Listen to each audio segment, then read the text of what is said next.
Ben, euh, donc, je me présente, Esmi Amin Boussarsar, et je vais essayer d'expliquer pourquoi j'ai choisi ce titre. Ce n'est pas du tout par provocation, et d'ailleurs, je remercie l'équipe organisatrice qui n'a pas du tout fait de remarques sur le titre dans un événement qui est dédié à IA.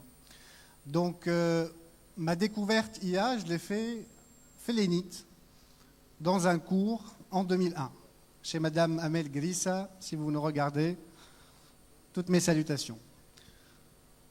Mon premier projet IA, je l'ai fait en 2003 dans un domaine d'océanographie où j'ai appliqué des réseaux de neurones sur des images satellitaires. Je vous dis ça parce que je suis normalement du bon côté de l'histoire, d'accord, par rapport à l'IA. J'en ai fait d'ailleurs mon métier et Beware, en fait, elle travaille sur ce domaine depuis plus de 10 ans aujourd'hui. J'ai choisi quand même de noter ce workshop assez parlé d'IA parce que j'ai une opinion à vous partager. Donc ça, c'est une conviction personnelle, des choses que j'ai vues et j'ai essayé de concocter un certain nombre de slides d'information pour argumenter ou bien pour présenter mon opinion sur le sujet.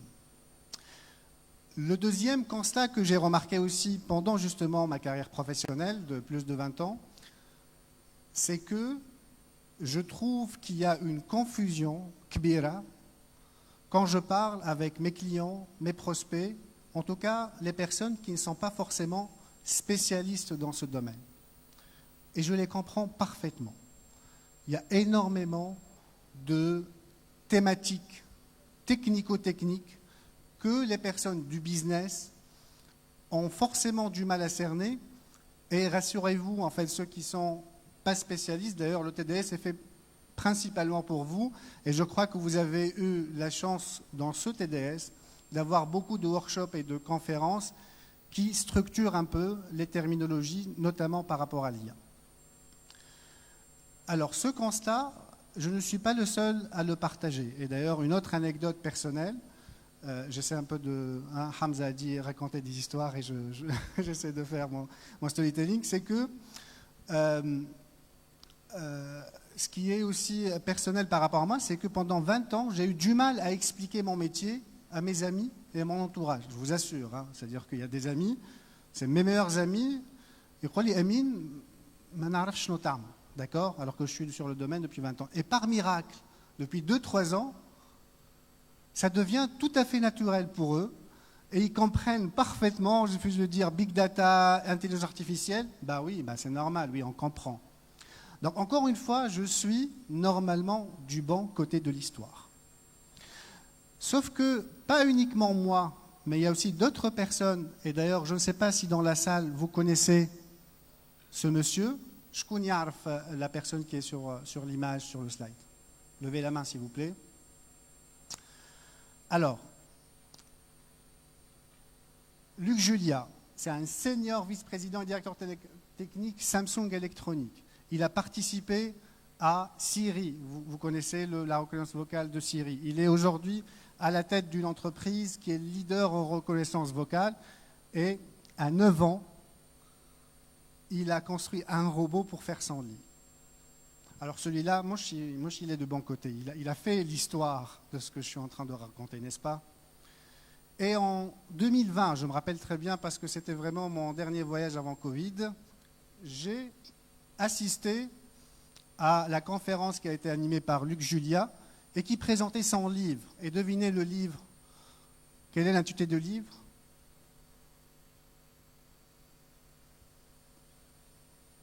L'intelligence artificielle n'existe pas. Je me suis un peu inspiré de ça pour faire mon titre. Donc j'aurais bien dit, parler d'IA c'est bien, mais parlons d'autres choses, notamment la décision. C'est ça mon opinion sur le sujet, parce que je trouve qu'il y a un domaine qui englobe d'une manière beaucoup plus large l'IA, et notamment d'autres techniques, et qu'on a intérêt, nous, notamment fournisseurs technologiques, d'essayer de faire l'effort de vulgariser.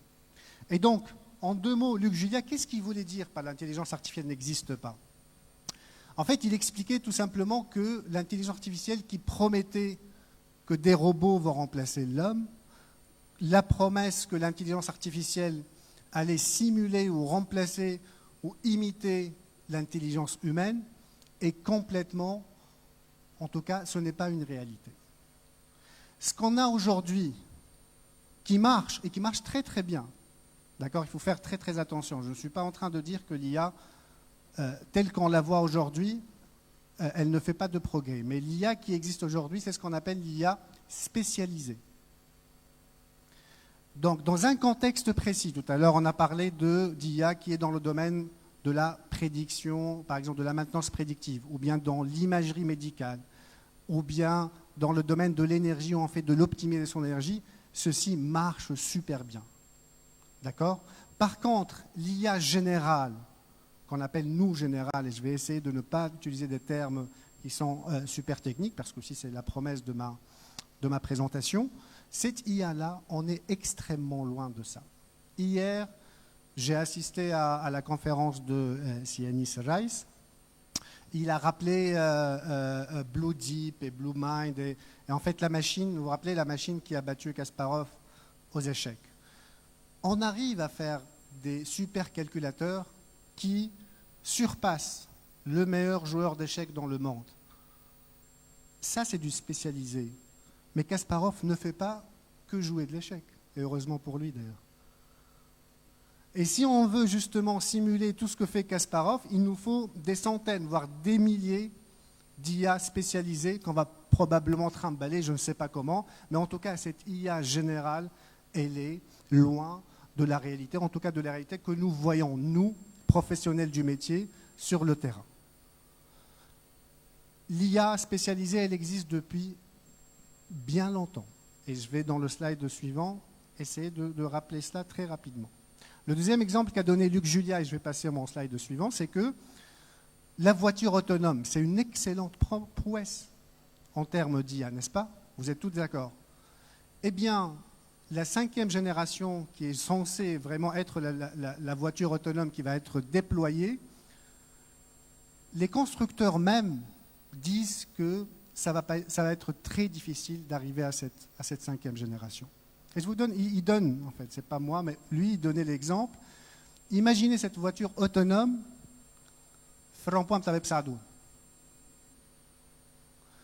mais ce n'est pas pour faire une caricature. J'espère qu'il n'y a pas des écrivains francophones dans la salle, mais je me permets de dire des exemples tunisiens. Il n'y a pas uniquement de l'intelligence, ce n'est pas un code de la route. Il y a de la sociologie, il y a du code non explicite, il y a de l'humain.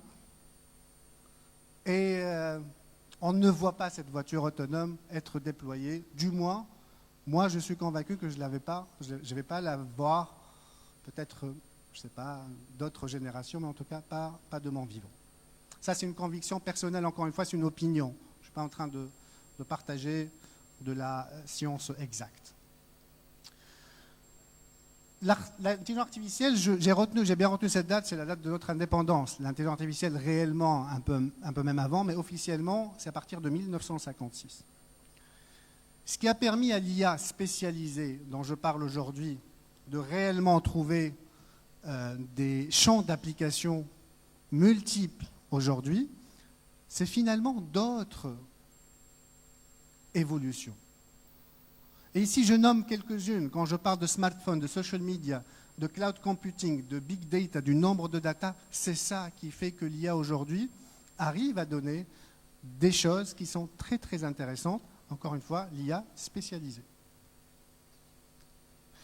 Alors moi, comme c'est mon métier, je cherchais toujours quel est le fil conducteur. Et c'est pour ça que la deuxième partie de mon keynote, le titre, c'était une invitation pour ne plus parler IA, parce qu'on a dit que c'est trop technique et il y a une confusion, mais parler de choses qui est constante tout au long de ces années. Et même, je peux revenir, même avant 1995. C'est une constante qui est, je peux revenir des centaines d'années à l'avance, c'est tout simplement améliorer la qualité de la décision et donc de notre action. C'est ça ce qu'on cherche. C'est ça notre métier. C'est ça notre quête. Comment améliorer la décision et donc comment améliorer notre action. L'IA participe activement à cette quête aujourd'hui en offrant des options et des solutions qui sont concrètes. Je crois qu'il y a pas mal de workshops ici qui parlent de la santé, de l'aéronautique, etc. Et c'est très bien, allez les découvrir. Il y a des prouesses qui sont faites sur ces domaines-là. Alors justement, si on a, on va dire, migré un peu la discussion vers de la décision, rappelons-nous un processus de décision. Je dois comprendre la problématique, je dois identifier les objectifs, je dois commencer une ingénierie de décision, je dois choisir mes inputs, je dois choisir quelle est l'approche pour résoudre cette décision, les sous-décisions. Et je ne vais pas encore m'attarder là-dessus, mais le machine learning, le deep learning, l'AI, etc., c'est une option parmi d'autres. Rappelez-vous, dans les années 80 ou 90, c'était les systèmes experts qui marchaient très très bien. On parlait aussi de recherche opérationnelle qui marchait très très bien. Donc ce n'est pas pour dénigrer ou bien pour dire que l'IA, elle est bien ou pas bien, c'est une option très intéressante aujourd'hui, mais elle n'est pas la seule à considérer dans un processus de décision. Et d'ailleurs, les points qui sont en bas sont encore plus importants aujourd'hui, parce que si on arrive aujourd'hui à faire une IA spécialisée intéressante, il faut bien l'habiller, il faut bien la packager, il faut bien l'industrialiser. Et donc, il faudra implémenter, déployer cette IA, il faudra bien surveiller et suivre cette IA et l'améliorer en continu. Et là, il y a des étudiants dans la salle? Non? Alors, j'espère qu'ils regardent au niveau du live. Écoutez, alors, le monde académique, c'est bien de faire de l'IA. Je comprends que dans le monde entier, c'est des profils qui sont extrêmement demandés. Mais personnellement, moi, quand je suis sur BioAir, je ne fais plus la différence entre les CV. Tous les CV font les mêmes projets, data, apprentissage et une sortie de matrice de confusion. Ceux qui sont dans les universités qui sont spécialisés, je ne vais pas nommer, mais ils sont spécialisés dans la finance, dans l'agriculture. Mais pourquoi vous faites des masters en data science ? Mais on a besoin de comprendre votre métier. Vous allez justement faire comprendre cette IA. Ce n'est pas un reproche. Je comprends que le marché est demandeur. Mais encore une fois, c'est une opinion. Si j'étais aujourd'hui dans le monde académique, je garderais une spécialisation dans la finance. Je ne polluerai pas cette formation-là par de la technologie. Je suis un technicien. Mais j'ai besoin aussi que, même dans la technologie, j'ai besoin de personnes qui me font l'application mobile. Aujourd'hui, quand on parle de mobile payment, ok, il y a un noyau de credit scoring, tout ce que vous voulez, mais j'ai besoin aussi de l'applicatif. Pardon. De l'applicatif. J'ai besoin d'API. J'ai besoin de personnes qui me font du web. J'ai besoin de personnes qui parlent avec mes clients. Donc, même pour l'IA, on a besoin de diversifier ses compétences et de les mettre à disposition des projets IA. Un autre angle, et ça sera mon dernier angle d'attaque sur le sujet, rappelons-nous, et ça c'est pas moi qui le dis, je l'ai pris de Gartner. Quand je vais recruter une personne, le premier réflexe serait quoi? Voir le CV, j'ai un job description, et je quantifie un peu, je score et je dis ok, il a tel skill, n'est-ce pas? Donc je suis dans une logique purement rationnelle, purement quantitative. Mais est-ce la seule? Absolument pas. Parce que moi, quand je recrute, je peux aussi dire, écoute, le courant est bien passé entre moi et cette personne-là. Donc j'ai des décisions qui sont instinctives. Ça, c'est un deuxième type de décision. Il y a un troisième type de décision qui est, ok, je vais le recruter, mais je veux que mon partenaire le voie. Je veux que le directeur du département marketing le voie. Dites-moi ce que vous en pensez, on va en faire une décision ensemble. C'est ce qu'on appelle une décision collaborative. Troisième type de décision. Quatrième type de décision, c'est une décision qui dit, écoutez, moi je suis de l'ENIT, je ne recrute que de l'ENIT. On est là sur des décisions par principe. Il n'y a rien à discuter. Okay, c'est éthique, c'est politique, c'est tout ce que vous voulez, c'est religieux, mais c'est des décisions par principe. Donc, regardez les quatre décisions, rationnelles, instinctives, collaboratives, principe. Eh bien, le data and analytics, c'est comme ça réellement que j'aime bien appeler ce métier, c'est l'art ou la science de l'aide et de l'automatisation pour la décision rationnelle. On est en train de rationaliser la décision. Vous vous rappelez, notre quête, c'était d'optimiser ou d'améliorer la décision et donc l'action. Et tout ce qu'on fait en termes de technologie, du moins dans le data analytics, il œuvre dans cette sphère de décision rationnelle. Donc on n'est pas dans l'instinctif. Dans le collaboratif, il y a d'autres outils digitaux et d'autres moyens pour le faire. Et puis sur le principe, c'est par principe, hein. Ou bien tu le câbles, ou bien tu ne le câbles pas. Et l'IA, encore une fois pour revenir au sujet, est une partie de ces outils qui peuvent traiter cette décision rationnelle. Il y a énormément de champs et d'applicatifs dans la banque, dans l'assurance, dans le e-commerce, dans plein de sujets, mais ce qui m'intéresse aussi, c'est qu'il y a aussi d'autres business decisions qui ne sont pas encore automatisables et qu'on ne voit pas forcément les voir dans quelques années. Il y a des travaux, je ne dis pas qu'il n'y a pas des recherches, etc., mais en tout cas sur le monde professionnel aujourd'hui, on en est encore loin. Et j'ai donné ici quelques exemples. Si je veux, pour un investisseur, pour acheter une compagnie, ou bien si je m'implante dans un pays ou autre, il y en a plein. Et donc, posons-nous toujours la question, à quoi me sert cette IA? Est-ce qu'elle peut permettre de résoudre tel ou tel type de décision? Et c'est des questions fondamentales. Deux derniers slides pour dire deux dernières phrases. Donc, essayons d'automatiser, c'est ce qui se passe aujourd'hui, on automatise les décisions ou les tâches, des décisions répétables, mais on garde toujours l'humain, là où il y a du jugement, où il y a justement des typologies de décisions autres que ce qu'on peut aujourd'hui rationaliser via des techniques IA et autres.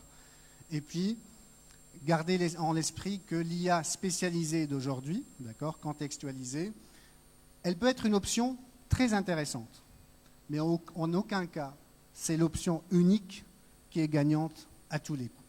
Merci.